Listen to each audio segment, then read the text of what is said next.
आज जुगे व्हाट्सएप केवल चैटिंग किंबा वीडियो कॉलिंग एक माध्यम नुहे बरं यह एक एपरी प्लाटफर्म पलटि जो आपण प्रति मासरे हजार हजार टंका रोजगार करेंगे।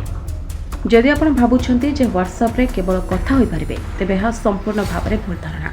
अनेक छोट व्यवसायी माने व्हाट्सएप व्यवहार कर भल रोजगार कर वर्तमान व्हाट्सएप छोट व्यवसायी एक ऐप लॉन्च करिछि जार नाम होछि व्हाट्सएप बिजनेस। यह ऐप साहाय्य आपणकर प्रोडक्ट किंबा सर्विसेज को प्रोफेशनल भाव में प्रचार करेंगे।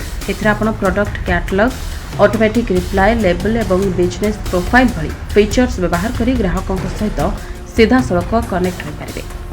जदि आप पोशाक अलंकार, घर तैयारी खाद्य किंबा कोनोसी लोकल प्रोडक्ट व्यवसाय करती तेबे आपणकर पुराना और नूतन ग्राहकों सह संयोग करेंगे, ऑर्डर नहीं पारे और व्हाट्सएप माध्यम ऑनलाइन रे पेमेंट ग्रहण करेंगे। एफिलिएट मार्केटिंग रू रोजगार। आजकल अमेज़न, फ्लिपकार्ट, मीशो इत्यादि अनेक online shopping platform affiliate program चलाती। एथिरे आपनको सेमानकर प्रोडक्टर लिंक शेयर करने पड़ो। जदि जने व्यक्ति से लिंक रू किणाकिणी करती तेबे आपनको कमिशन मिलता है।